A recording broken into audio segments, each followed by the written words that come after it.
Hi friends, welcome back to మౌనంగా మీ మౌని. Good morning అండి అందరికీ. అందరూ ఎలా ఉన్నారు? మేమైతే చాలా బాగున్నాం. మీరందరూ కూడా చాలా ఆనందంగా ఉండాలని కోరుకుంటున్నాను. ఇవాల్టి వ్లాగ్ వచ్చేసి మార్నింగే వ్లాగ్ చేస్తున్నానండి.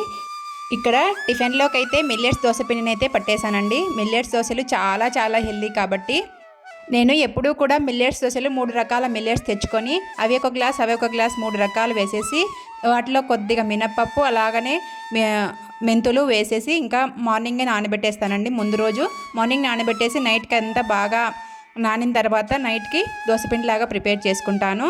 ఇంకా మార్నింగే వాకిలి తీసిన వెంటనే ఇక్కడ వర్షం అయితే పడుతూ ఉందండి.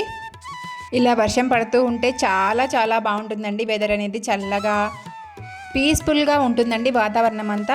అప్పుడు వర్షం పడ్డప్పుడు అయితే చాలా చాలా బాగుంటుందండి. ఎక్కువ వర్షం కాకుండా నాన్ పొడువాన అంటూ ఉంటారు కదండి, అలా వర్షం పడుతూ ఉందన్నమాట ఆ రోజంతా కూడా.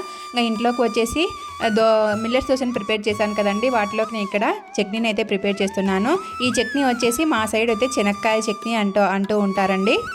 స్టవ్ ఆన్ చేసి స్టవ్ మీద గిన్నె పెట్టి ఆ గిన్నె వేడయ్యాక 1 టేబుల్ స్పూన్ ఆయిల్ వేసుకోవాలండి. ఆయిల్ వేసుకొని మనకు కారానికి తగ్గట్టుగా పచ్చిమిర్చిని అయితే వేసుకోవాలి. పచ్చిమిర్చి వేసుకున్న తర్వాత అవి కొద్దిగా స్మెల్ పోయే వరకు వేయించుకున్న తర్వాత అలాగనే 4 ఆనియన్స్ని ఇలా పెద్ద ముక్కలా కట్ చేసుకొని వేసుకోవాలి. అవి కూడా కాస్త వేగిన తర్వాత 1 టేబుల్ స్పూన్ జీలకర్రను యాడ్ చేసుకోవాలి.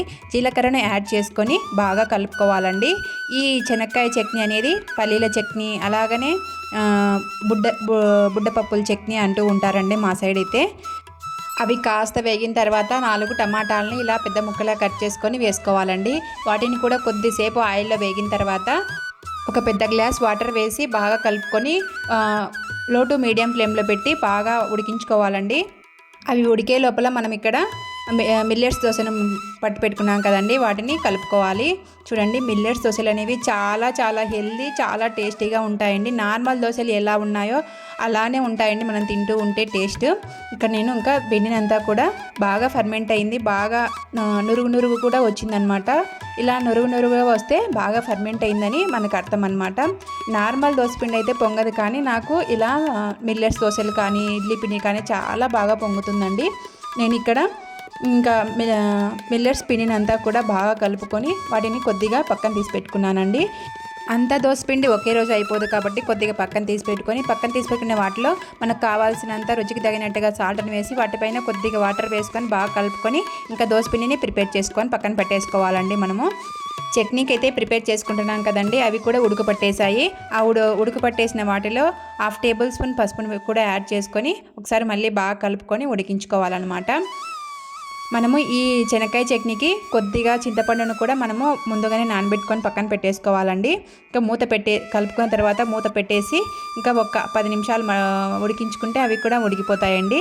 చాలా బాగా ఉడికిపోతాయి అన్నమాట. ఎక్కువ మనకు పచ్చిమిర్చి ఆనియన్స్ తొందరగా ఉడికిపోతాయి కదండి, అందుకోసం ఎక్కువ శ్రమ లేకుండా కొంచెం తొందరగా ఉడికిపోతాయి అన్నమాట ఇవి.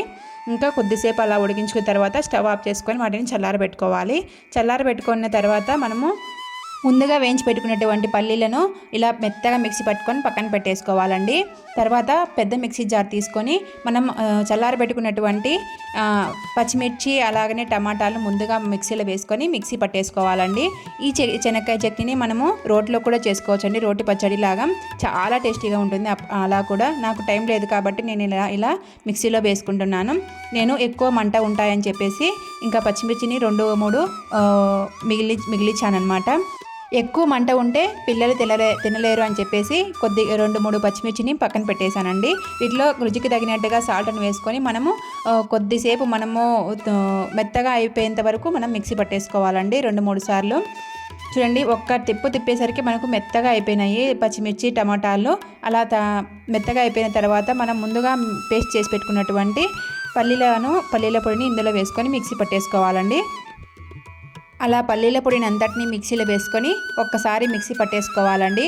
అంటే ఎక్కువసేపు తిప్పితే కొంచెం మెత్తగా అయిపోతుందండి, అందుకోసం ఒక తిప్పితే మనకు వాటిలో అంతా కలుస్తుంది. అప్పుడు మనము మిగతా మిగిల్చిన ఆనియన్స్ అలాగనే వాటర్ వేసుకొని మనం మిక్సీ పట్టేసుకోవాలి. ఇవి ఇలా చేసుకోవడం వల్ల మనం రోటి పచ్చడి ఎలా తింటామో అలా ఫీలింగ్ వస్తుందండి. మనకు కొంచెం అంత మెత్తగా లేకుండా అంత ఒక్కలొక్కలు లేకుండా కొంచెం మీడియం సైజు ఒక్కలొక్కలుగా మనము ఈ చట్నీని అనేది ప్రిపేర్ చేసుకుంటాం. కాబట్టి నేను ముందుగా నానబెట్టుకున్నటువంటి కొద్దిగా చింతపండుని అయితే వేస్తున్నాను పులుపు కోసం. ఆల్రెడీ మనము వీటిలో టమాటాలు కొద్దిగా 4 టమోటాలను వేసాం కాబట్టి కొంచెం పులుపు ఎక్కువనే ఉంటుందండి. అందుకు కొద్దిగా పులుపు యాడ్ చేసుకోవడం కోసం చింతపండును యాడ్ చేస్తున్నాను అనమాట. మనము కొద్దిగా ఒకసారి అలా తిప్పుకున్న వెంటనే మనం మిగిల్చిన ఆనియన్స్ని కూడా వేసుకొని ఒకసారి అలా బరకగా తిప్పుకోవాలండి. చూడండి మనకు రోటి పచ్చడి ఎలా ప్రిపేర్ చేసుకుంటామో అలానే ఉంటుందండి. చూడండి అక్కడక్కడ ఒక్కలొక్కలుగా మీడియం సైజు ఒక్కలొక్కలుగా కావాలంటే చట్నీ ఇలా ప్రిపేర్ చేసుకోవచ్చండి. చూడండి చట్నీ అంతా ప్రిపేర్ చేసుకొని ఇంకా ఒక గిన్నెలోకి అయితే ట్రాన్స్ఫర్ చేసుకుంటున్నాను. ఈ చట్నీ ప్రిపేర్ చేసుకున్నప్పుడు మనము సాల్ట్ సరిపోయిందా లేదా అని మధ్య మధ్యలో చెక్ చేసుకుంటూ మనం సాల్ట్ని అడ్జస్ట్ చేసుకుంటూ ఉండాలండి. ఇంకా చట్నీ కూడా ప్రిపేర్ అయిపోయిందనమాట. మార్నింగే పిల్లలకి దోశలు వేసిచ్చానండి. ఈ మిల్లెట్స్ దోశలే చాలా టేస్టీగా వచ్చాయని చెప్పేసి తినేసి వెళ్ళిపోయారు. ఇంకా నేను పిల్లలు వెళ్ళిన తర్వాత నేను ఇక్కడ దోశలు వేసుకుంటూ ఉన్నాను. పిండి కూడా ఆల్మోస్ట్ అయిపోవచ్చిందండి. ఎందుకంటే ఆడవాళ్ళమందరం మనం లాస్ట్లో తింటాం కాబట్టి. మార్నింగే హడావిడి పిల్లలకు క్యారియర్లు కట్టడం, అలాగనే టిఫిన్లు రెడీ చేయడం, వాళ్ళ స్నానాలకు పంపించకపోతే వాళ్ళను లేపి బ్రష్లు చేయించడం, ఇవన్నీ అయిపోయేసరికి మనకు విసుగు వచ్చేస్తుంది. అలాగనే మన ఎనర్జీ లెవెల్స్ కూడా తగ్గిపోతాయండి. ఆ ఎనర్జీ లెవెల్స్ తగ్గిపోయేసరికి మనకు కడుపులో ఆకలేస్తూ ఉంటుంది. ఆకలేస్తే మనం టిఫిన్ చేసుకొని తిందామా అంటే పిల్లలు తిన్నంతలకి మనం తినలేము. అలానే వాళ్ళను స్కూళ్ళకి పంపించకపోతే మనకు ఆ రోజు ఇంకా మన బుర్ర తినేస్తారు. కాబట్టి వాళ్ళని పంపించిన తర్వాతనే తినాలి. పిల్లలకు వేసిచ్చామా తిన్నారా వాళ్ళు వెళ్ళిపోయారా అంటే ఇంకా ఇంట్లో మగవాళ్ళు పెద్దవాళ్ళు ఉంటారు కదండి, వాళ్ళందరికీ వేసిచ్చిన తర్వాత మన కోసం మనమే ప్రిపేర్ చేసుకోవాలన్నమాట. ఇలాంటి దోశలు అయితే ప్రిపేర్ చేసుకోవాలి. కానీ ఇడ్లీలు ఉప్మా అయితే అందరితో పాటు ఒక్కటేసారి అయిపోతుందండి పని.